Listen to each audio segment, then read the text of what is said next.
For centuries, designers have been looking to the past for ideas, adapting styles and approaches, reinterpreting iconic pieces, recoloring and rescaling vintage textiles, re-examining the works of past masters to see what remains relevant, even as modern life has undergone so many dramatic changes. And there's so much design history to choose from. How do designers today seek inspiration from the past, whether it's Neo-Gothic, Art Deco, or French 40s? Where do they look for historic ideas that can work for today? What's ready for a revival, and what remains hopelessly dated, never to rise again from the dustbins of history? I have with me today two young designers and a design historian who all understand the importance of knowing the past in order to shape the future of design. First up is San Francisco designer Nozawa. She founded her firm, Noz Design, in 2014, and since then has become known for her colorful, sumptuous, and bold rooms full of dramatic shapes and luxurious details. Her design influences range from Japanese tea houses to mid-century classics to English arts and crafts, but she prides herself on making each project, whether residential, retail, or hospitality, serve the needs of her clients. Hello, Noz. Hi, thanks so much for having me, Michael. I'm so excited about this. So glad you're here.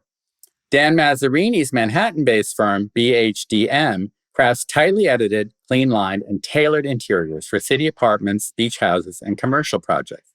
His restrained palette and refined sensibility draw upon 1930s machine-age aesthetic, industrial chic, and 1970s minimalism to create rooms that are comfortable and sleek and very of the moment. Welcome, Dan. Hi, Michael. Thanks so much. What a nice intro. And finally, I'm so pleased to have with us Emily Evans Eerdmans. Emily is a multi-hyphenate, an antiques connoisseur, a dealer in contemporary art, antiques, and the decorative arts, a teacher, and a design historian who has written numerous books, including important volumes on Mario Boada, Henri Samuel, and Madeleine Castaing. And her new book, a biography of Mario Boada, will be published by Rizzoli this fall. Hello, Emily. Oh, hi, Michael. I'm so happy to be here. So I'm so glad all of you are here. This is one of my favorite topics, design history and, lack of knowledge thereof. Because I want to get a sense, I want to start with you, Dan. How did you learn design history? Because I've often heard complaints from older designers, shall we say, that, a lot of younger designers don't know their history. So I'd love to know how you learn design history. Do you feel that it's the way it's being taught is adequate today? I'd love to get a sense from you. Sure. Well, my background's interior design, but I was in a program that was interior design and architecture. So you put all those people together in a room and it's, two different sides of the same coin and what we're interested in. But it was architecture history. I had a history of interiors class. And my teacher of that class said the history of interiors is the history of chairs, and the history of chairs is the history of the leg of the chair. I didn't memorize them all. Emily, I was kind of nervous coming on with you. I was like, I need to bust out my flashcards. But it's a long way back, but it's in that hair somewhere. So, yeah. But I love that. So the history of the leg of the chair. I think that's kind of true. So where did you study, Dan? I went to school in Ohio. It was Miami University. So it was an interior design accredited school. But, going to school in the middle of the cornfields, I was excited to get to the city as fast as I could. So, and 20 years later, it's interesting how even though the Midwest is maybe not as design forward, it probably is more so now than 20 years pre-internet, right? But it's interesting to learn history even of America by being there and pulling that forward into our designs too. So you can learn everywhere, right? I'm so encouraged to learn that you studied design history in the Midwest. I think that's that's very reassuring to me. Now, How about you? What is your design history background? What did you learn? What did you learn in school? What did you learn on your own? I'd love to have a sense. Oh, yes. Well, I went to school for business. I'm from LA, where, the oldest building is about 100 years old, which is not very old. And then I went to school in Philadelphia, where all of a sudden I was surrounded by actual historical buildings, which was phenomenal. So I'm a little business student, just running around being bored to death by accounting and not realizing that this was not what I was meant to do. And realizing, my gosh, like I always wanted to study architecture. Why not architectural history? It, serves a general education purpose. And then I absolutely fell in love. I focused in modern architecture when I was at school, which is really very specifically the history of modern architecture in Western Europe, and then as far west in the United States as Frank Lloyd Wright's Chicago. We barely even covered California at all. So a ton No of Richard my Neutra. Oh my goodness, right? Like maybe a building. I focused on the Right. Glass House, Philip Johnson, and then that was it. Just Right. lots of right angles and clean lines. And then I came out to San Francisco in 2008, still not doing interior design. And a lot of my education just came from being here, being surrounded by Victorians, being surrounded by the, buildings that were designed by Julia Morgan, and realizing, wow, I don't think I ever even knew that there were women in this field for, hundreds of years. And Many so of us Julia didn't know that. My goodness, it's wild. And so, a lot of my education has truly been on the job, so to speak. Francis Elkin is kind of my new obsession. I'm thrilled that there's a book coming out this year that I can just pour into. Mario Boita, I became obsessed with recently, because a client mentioned being obsessed with chintz, and she really wanted me to get an education in it so I could do sort of a me version of a Today chintz in her home in East Harlem. So truly, very humbly so, I didn't get an education formally in most of interior design history. It's really just been the internet. Right. And the internet, I think, has changed everything because, on Instagram alone, there's historic places popping up in my feed, certainly numerous times a day from numerous sources. But, sometimes it can be confusing because you don't get enough information. You get the visuals, but you don't get that kind of information. So, Emily, I'd love to talk to you because you, like me, started pre-internet. How did you end up becoming the design historian that you are? I think you studied with Sotheby's, was it? Exactly. I studied Latin in college. That was my major. Wow, but it was that really was obscure. That was obscure, but that was really just so I could spend a semester in Rome. And I think there's a huge connection between travel and design history. When I finished college in Ohio, I went to Oberlin. I lived in Paris and I worked as an au pair for 2 years. And that is where I discovered design history. That is where I discovered the art of a house museum, that a commode could be just as an incredible piece of art as a Fragonard or, a painting on the walls of the Louvre. And so that's what prompted me to discover this program at Sotheby's Institute in London. And I studied fine and decorative arts. And I came back to New York and worked in 18th century English furniture was my specialty. But what I was really interested in was the whole environment, the whole room. And I just having the opportunity to live in Europe for 3 years, and just being surrounded by so many centuries of history, you can't deny it. And I think what Nas said about design history in school, because I have taught at FIT in New York School of Interior Design, is so many people in design schools and architecture school, the 20th century is all about the story of modernism. And nobody, if you actually open, and it's my favorite thing to do, is go through 1930s Vogue or Harper's Bazaar, and the backdrops of the socialites or whoever's featured, most of them aren't living in modernist interiors. There's some kind of interesting hybrid going on or eclecticism. And so traditionalism, or whatever you want to call it, classicism, has been so alive in the 20th century, but you don't really learn about it. So anyway. Right. Yeah. It was like you had to look elsewhere because I think the international movement sort of took over in this country, Yes. but most people didn't live that way, and I think That's right. It's always been interesting, what is shown in the media, and now it's I would say social media, isn't always how the majority of people live. And, also, we show these new homes or whatever in the magazines or online, But, most people adapt their homes as they move along. That's, I think, one of the things that I am so glad you brought up, Emily, is house museums. I personally love a house museum. I don't want to live in a house museum, but whenever I travel, I always try and go to the major house museums.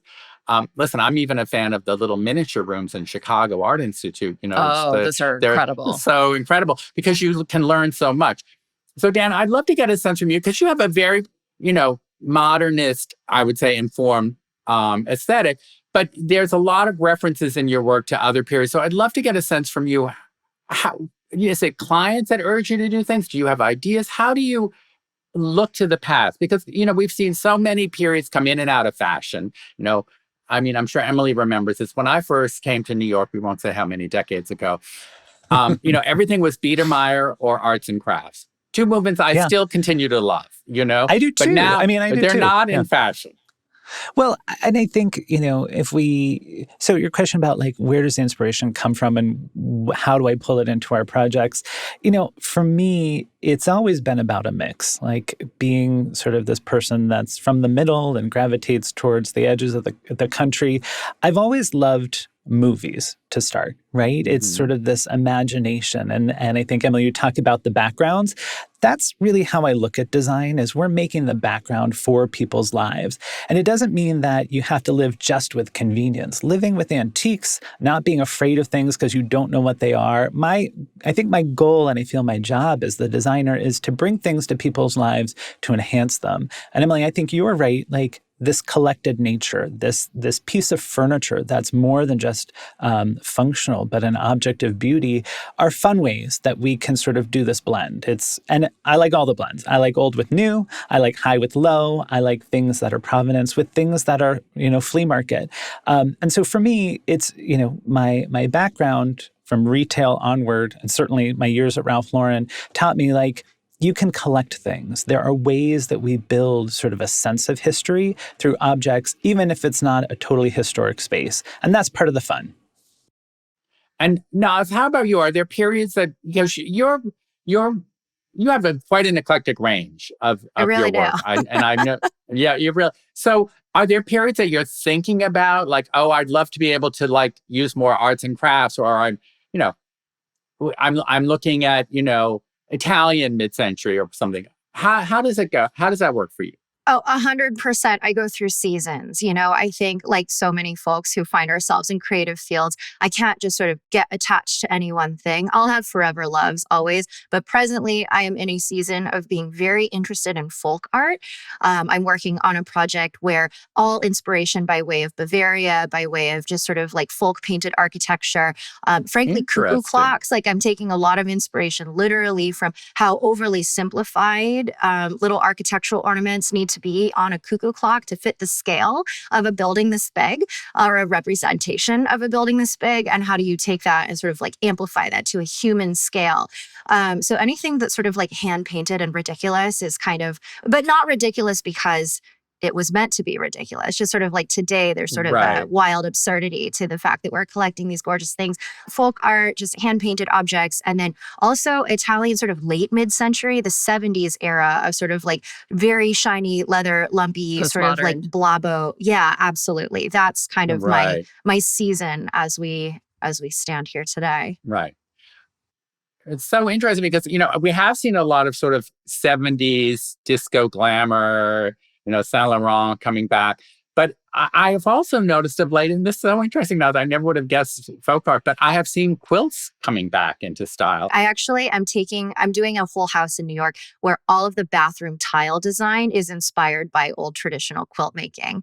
And I know Nantucket by Design coming up in August is going to be doing a focus on quilts with Christopher Farcloth. So yeah, quilts are totally a thing right now, which is so fun. And I think, Dan, to your point about the high-low and the mix and the collecting, I think there's something so absolutely charming about how we, and actually too, I was going to comment with regard to the sort of like history of 20th century architecture and interiors being about modernism, the whole political movement in modernism to sort of make buildings accessible and for the people, and the sort of like socialist era of international style. I find it really interesting that things that like regular people made just to have functional beauty in their homes as having kind of this attention put on it as a collectible or as a super valuable thing.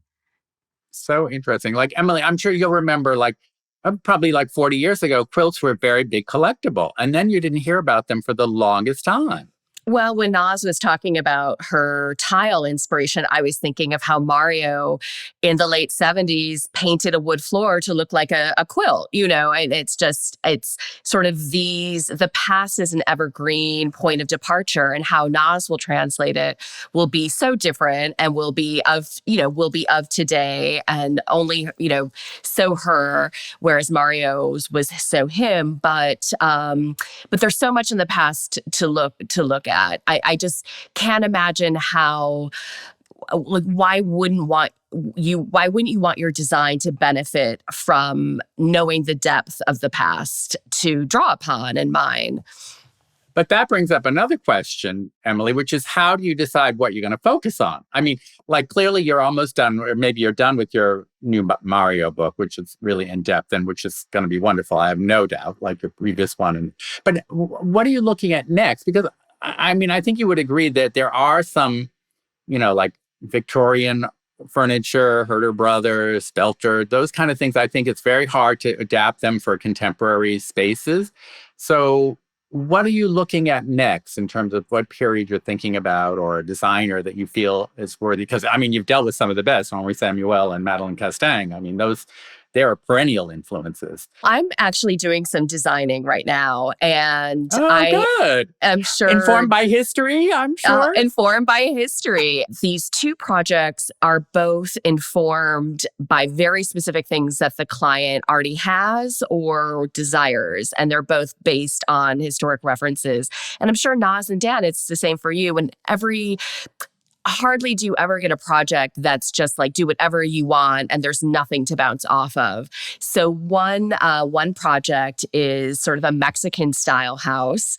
So I'm diving into kind of Santa Barbara 1920s design, and there are all these books on Mexico, like Newell Turner's book that just came out, that I'm just absorbing. And then a client loves Dorothy Draper and Elsie DeWolf, and where the entrance hall of her house is going to be like Yolanda and the Thief's floor that Tony Duquette designed, this sort of undulating black and white. And I think the past is an inspiration, and I would lump movies into that, which Dan has also mentioned, that movies are because they have that fantasy element to them, and the way that they mix up historical references in kind of a nonsensical way is so exciting. And I think so many designers look at movies, and even fashion designers. I think a house is telling a story, and like, what is the story you're telling? And that brings up another point, Dan. I'd love to ask you, people complain that young designers don't know their history, but what about clients? Do your clients know history? Do they appreciate history? Do they come to you, as Emily was saying, where they love this and they want to adapt this for their lives? Or do you have to guide them? Or is it a mix? I think it's a mix, but I also think that people know what they like, but they don't know what it is. And I think, the fun part for us is we do a couple things. We do a lot of things as designers, but I think we have to earn people's trust. And part of that is education, and then giving people the optionality. So it's fun to say, oh, that thing that you like comes from here, and this is what it used to be. But I also like to go the step further and say, like, this is how we can reimagine it. Because I think living with we'll call it antiques, living with the past, any of those things, we have to bring it forward. That's my point of view, at least, is like we have to make these things relevant or a beautiful object. And so the education piece is fun, because I think it just helps people understand why we as designers are suggesting what we do too. Right. And Naz, is it the same in terms of your clients? Absolutely. I mean, the one thing that's very interesting is I always have clients who ask for things to be brought into their homes that are antiques or vintage. So if they don't already have those pieces, because a lot of my clients actually are sort of first generation ever interior design clients, which is a huge privilege for me, certainly from an education standpoint, to not only explain to them this is how it works, but this is why it's important. This is why the work that we do to adorn our homes in a way that brings us to life every morning is valuable and we're spending on, but they don't really know what exactly they want with regard to vintage or antiques. There's always an openness there. As far as I can figure out, at least so far, it almost feels as though for a lot of these folks, they know where they come from and they know that, the background that they have and their culture has soul. But the things in the home that they live in right now don't have soul. And so it's almost, and this is actually something that's very deeply personal to myself because this is how I feel about bringing antiques. There's something that feels almost like a facsimile of history for my own history by bringing in antiques and objects that come from the past and that have their own stories and have collected their own narratives, that by bringing them into the home, you get to have that history. It becomes a part of yours. And it almost sort of like, if I was born on this date, my story actually predates that date now because of what I've chosen to have around me. And I think that's really special and it's a privilege and it's a thing that I don't take lightly. So when we're choosing things that are new to the client but old to the world, we're hunting for that connection, that what is their story and what is this object story and how do we bring those together in a way that's clever or playful or deeply meaningful. Right. I think having the narrative, I always say people like to have something to talk about at a cocktail party, to say, oh, this chair came from the Paris flea markets. And, they love a little bit of narrative. And I think if you can imbue that into a space, as opposed to, and we've seen them, interiors that are just, everything came from a showroom, everything was new. And, they're just not, as you said, Naz, they don't have much soul. So I think, but there was a time when antiques and vintage pieces were not in fashion. And, younger people were saying, oh, why would I remember one decorator telling me that his client had said, why would I want anyone else's used furniture in my home? And I think that has changed.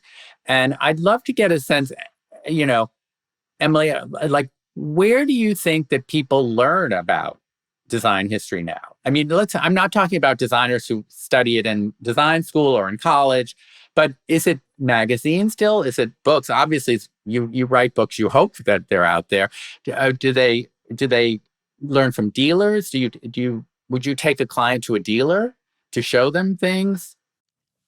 Michael, this is such a great question, and I think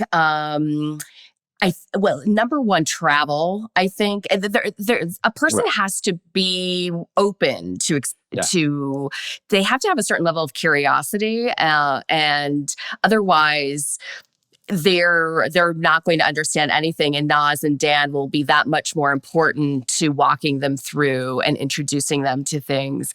But I would say travel, and then I would say Instagram. I mean, Instagram is sort of the place that so many people who are visual and want to see new things visual, they travel visually through Instagram. And then I would say, sites like Chairish, where you're shopping, you're actually like, you're on a mission and you're trying to find something. And then you see something and you're like, this is crazy and I like it. And then with the internet, you Google what is Wiener Werkstatt or what is whatever. But I do I don't know if this is applicable, but I met this woman and she had 4 of the exact same coffee table books on her coffee table. And she was so afraid to venture to buy different books. And she's like, well, I really like this one. So I got 4 of them. And that was so strange to me. And it really, I guess, is somebody who has a lot of confidence in their eye. And that's probably a gift that we all have here. A lot of people don't. And so yeah, it's sort of like that fear can hold them back. And that just makes Naz and Dan and, that much more important, I think, to helping people. I'm going to steal that 4-book idea, though. That's Yeah, I great. will help your book sales, Right? Emily, It's paint by number. I love it. Right. But it would be almost, you would be doing it like satirically or something, Sure. not Yes. not in earnest. Yes, Yeah. from a different Mhm. POV, but I still like Right. the Yeah. impression. Yeah. Yeah. Mm-hmm. But Dan, I want to ask you, because I do think I've always thought that dealers, and Emily, you're a very stylish dealer. I've always thought that dealers, when I was learning this design history and first getting involved in the design world, they were like on the cusp. And it's so interesting, even now as you're saying you're looking at quilts. I mean, I've been seeing it online, but it used to be you would take, or I would go to like a dealer like the late beloved Niall Smith, and you would learn about Biedermeier, you would learn about Empire. And I think designers would take their clients there. Now, of course, the internet has changed all this because there are still dealers that have brick and mortar stores, thank God, but there's fewer of them, or they sell more online. So how do you lead your clients who are interested? Obviously, they have to have some interest, and they've probably traveled, as Emily was saying, whatever. But how do you take them places? Do you send them PDFs of items? I mean, it's a little of the romance, it seems to me, is gone. Yeah. Well, I would say there's a before and after COVID with how this experience worked, right? Because before times, I think we all loved to shop with people. It was part of the experience. It was part of how we could educate and sit on and talk about and touch. And, for a couple of years, that wasn't so available. So the answer is now it's a little bit of everything. It's a little less hands-on. And what I see people doing is, we show them things and then let them gravitate towards something, and then we educate them, right? Because I'm not here to force something upon my client. Rather, tell me what you're looking for. Let's build the dream together. And then, Michael, to what you said about the cocktail conversation, and here's the fantastic thing about it, right? And I also think that my clients at least want something different. They want something beautiful, but they don't want to be afraid of the provenance of something. They don't want to be afraid that they don't totally understand. So it's kind of this delicate balance of giving them enough information and insight that they appreciate without overwhelming. That's who my clients are. But, the process is, yes, we send images. Yes, we're welcome to bring things. I think the fun thing still is that big aha when, if they just saw it on paper, or if they just got the 360 on Chairish, it comes in and they're like, oh my gosh, it's so much better than I thought. And that's really fun. Yeah. And no, it's what it's the same. I mean, obviously there's incredibly sophisticated design stores in San Francisco, as there are in New York as well. But is it sort of the same process for you? It is in a lot of ways. And I would say, just to build off of what Dan was saying, the thing that we do a lot on my team is really try to take shame and embarrassment out of being a beginner. So a lot of folks, I think, and this is something that's so funny because every dealer I've ever asked questions to, we're all just big nerds. We just want to share information and be excited about the same thing. And there's no circumstance, there's no pop, there's no air about asking questions. We're all just deep appreciators of stuff that still exists in incredible form, even 200 years later.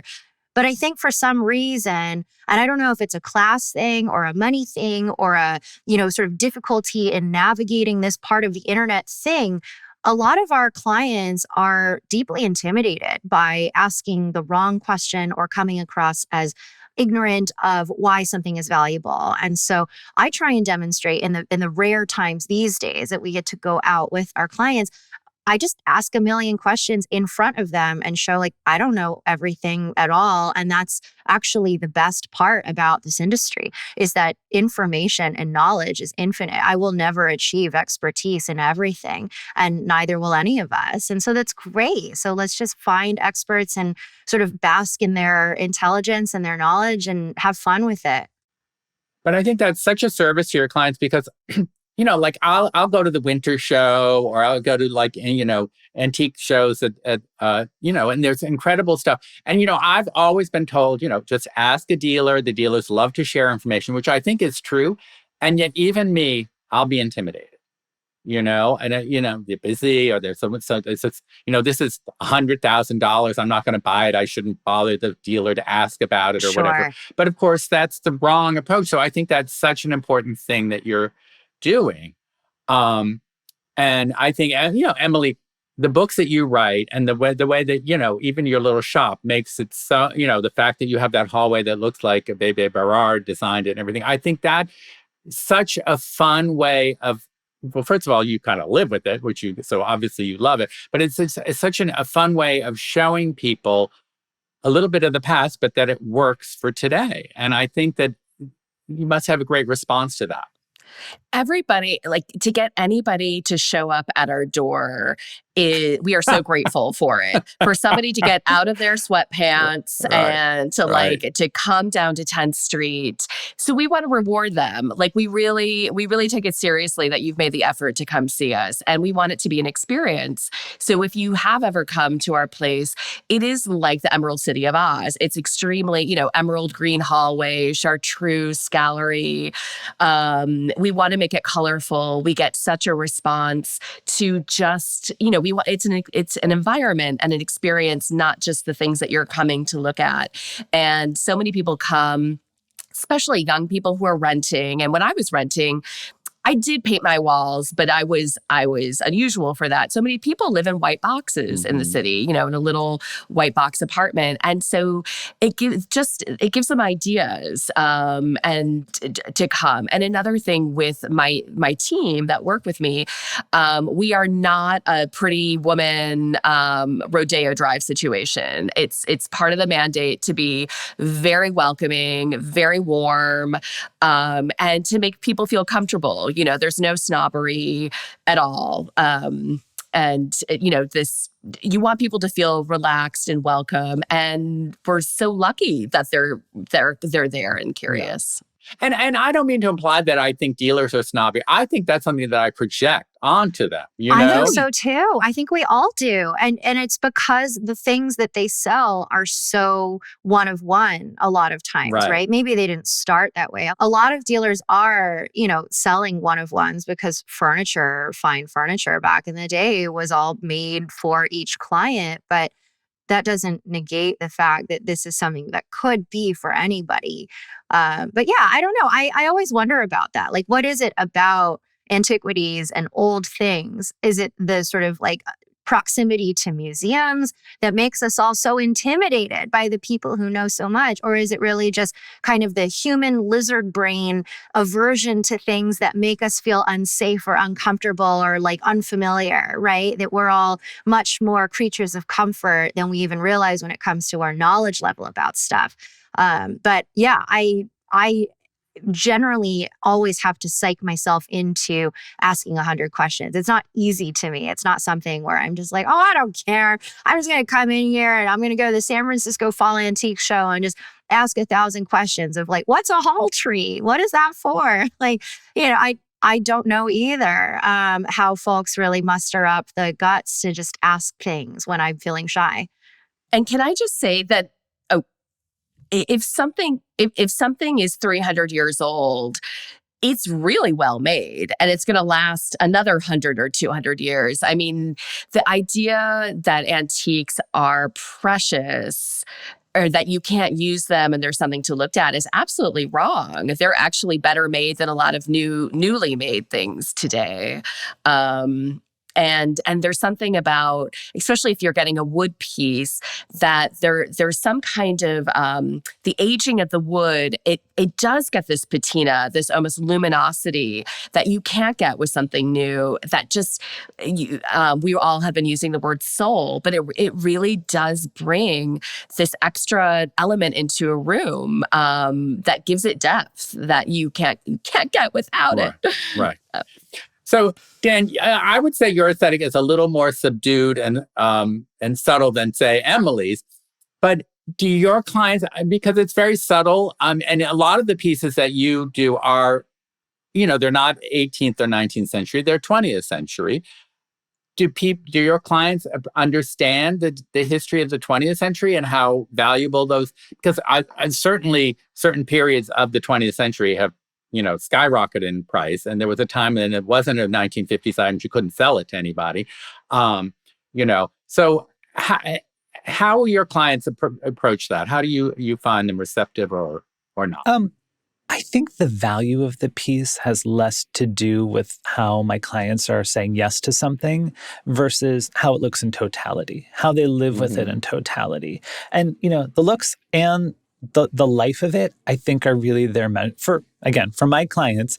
And there are people that really care about provenance, that really care about the value and the background. And I think for me, it can be a bit intimidating, even as the designer. Now, as you hit the nail on the head saying, like, I'm going to be master of, nothing, but know something about lots of things. That's how I like to approach this with clients. Like, do they know the value? Not always. That's not the most important thing to them. It's what, when we talk about living with soul, which I think is what, living with antiques or living with the sense of historic reference, I look at this as heritage, right? And our clients, most of my clients are coming to me to say, I'm here. I started here. Like, I'm leveling up. How do I get a sense of heritage through these objects? So the value is almost secondary to the how does it look and how do I live with it? Is this functional, Emily? Right? Like, I don't want to be afraid of this thing. And so I tend to err more on the side of like, make it a joyful process and make it a happy addition to your home than something that is to be revered and almost feared in a way. Exactly. Take the pedestal off the pedestal, right? Right. Great. And I'd love to get a sense from each of you. What do you see next? Because there are, even when you think about the future of design, you cannot think about the future without thinking back to like Werner Panton or Pierre Paulin or Pierre Cardin from the 60s. I mean, the future was set in the 60s, it seems like, the late 50s and 60s. And, technology has changed everything. I mean, there was a time that everybody had little telephone tables throughout their apartments, and multiple telephones. That's gone. The desktop computer is essentially gone. And those big desks that you needed to take them, the TV set is basically, from this huge box is now, some flat screen that maybe it's behind on the wall or whatever.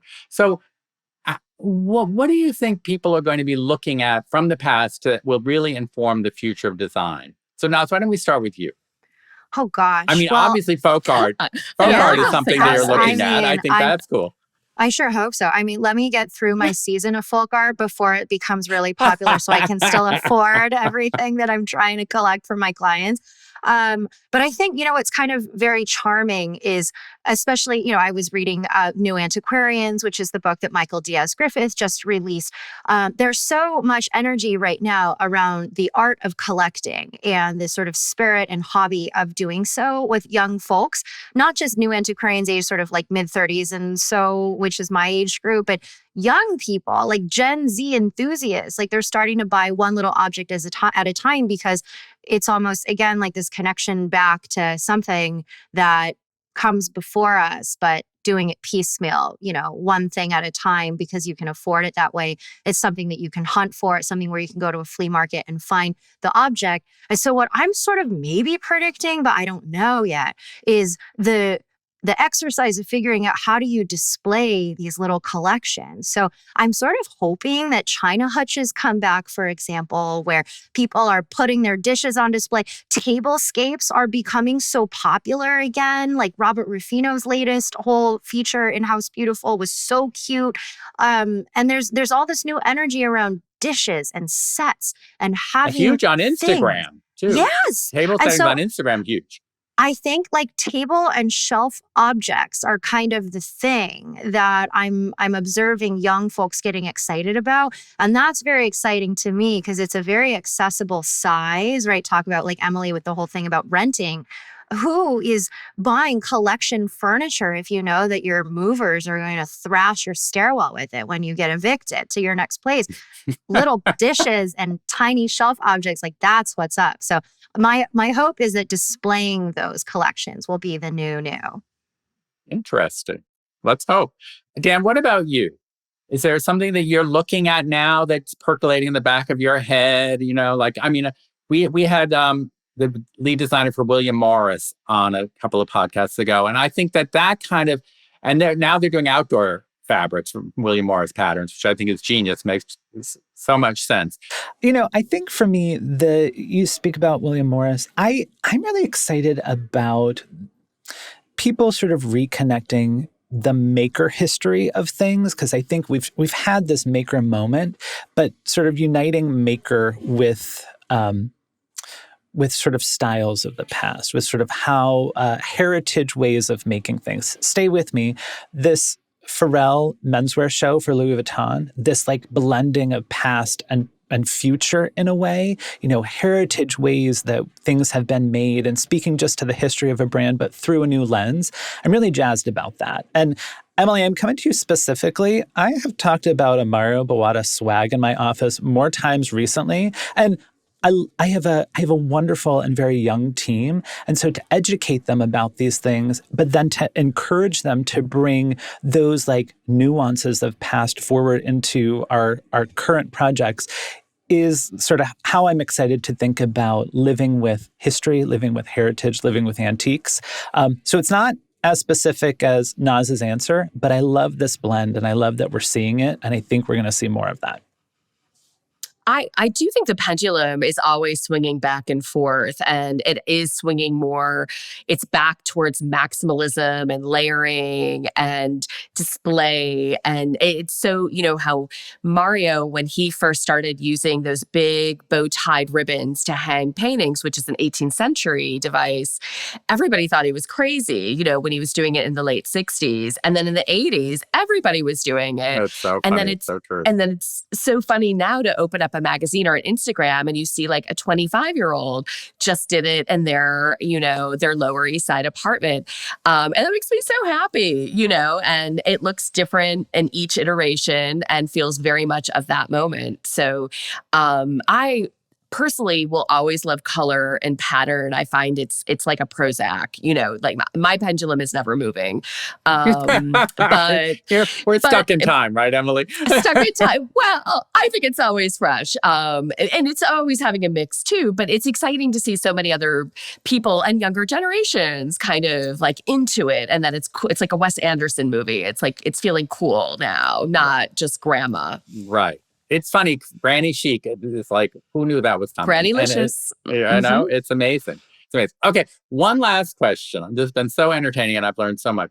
I want to ask each of you to think about, and this could be just for you personally, something you'll never use in your work, something you would never look at, a period that you think is ugly or just not of the moment. It's, something that you hate. And you cannot be a tastemaker without having things, maybe you don't like to talk about it, but I'm going to twist your arm.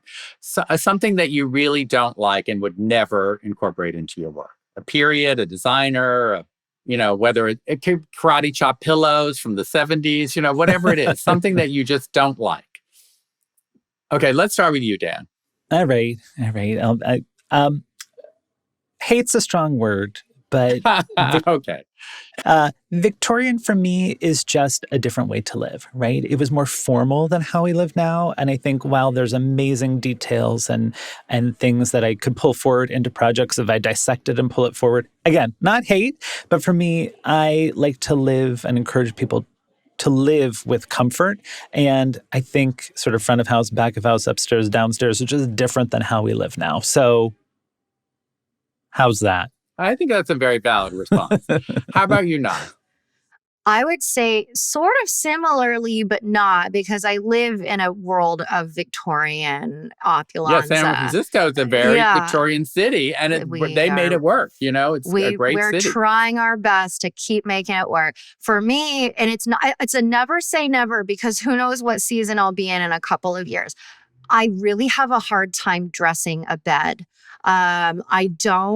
I love looking at it. I love admiring other people. Like, I love learning about all the different component parts that make a perfectly dressed bed and what you steam and how you layer all of, I don't even know what half of the words are. I just sort of watch people do this on YouTube. Naz, start with quilts. I think that's in your wheelhouse. There you go. But there's the quilt, there's the quiltlet, then there's a thing that goes over the flat sheet that just sort of like lives there. There's oh my God. European pillow, there's this. The embroideries, and so it's phenomenal. Right. But I've never done one for a client, like I'll have clients ask me to do everything down to the finest detail. And I'm like, what I'd really rather do is just send you to this place that will make all of those choices for you. Cause it's not how my brain thinks yet. So I think it's just bedding. Right. That interesting. Okay. Send them to me. I'm an expert bed maker. Okay, good. Perfect. There we go. Good to know. All right. And Emily, what about you? Because you're both a designer and a historian. So is there some person or period you would never do a book on? You have I wouldn't say all encompassing, but a broad range of stuff that you incorporate into your beautiful interiors and so much history. What's a must to avoid? Oh, well, now that, okay. But this isn't even like heritage. Leather covered recliners with cup holders. That should never be. I'm not letting you get away with that because that's something we all I want something more historically of interest that you just cannot personally adapt to or get your mind around. Okay, I'm going to choose. I do love this new 70s sexy, sculpted sofa kind of thing. But I could never write about it because it isn't in my heart. But I love it. And I think it's sexy. And I would love to go to a nightclub or a bar that's like that. But I think, as Dan says, I hate is such a strong word. And sort of the best of every period, you could kind of get your mind around. I would say, for example, I don't love Herder, East Lake style, that kind of 1880s, 90s vibe. I'm with you. But the best of it, when you look back at Peter Marino and Jed Johnson were doing these incredible translations of that style. That was so fabulous. So the best of it I love, but the bog standard stuff that was produced for most households, I think is awful. Is that anyway? Yeah. That period leaves me cold. It's interesting. I don't know when heavy Victorian furniture, if ever, will come back. It's interesting. But, when you see it at the Met in a period room or something, it can be kind of fascinating. And there's elements of it that are great. And some of the fabrics are great. But I don't know. So it's interesting, But I can't thank you guys enough. This has been such an interesting and informative discussion. I'm sure are going to get so much out of this. So I really appreciate my wonderful guests, Nozawa, Emily Eerdmans, and Dan Mazzarini. And thank you guys for coming and sharing your wisdom with us. And thank everyone for listening to the Chairish podcast.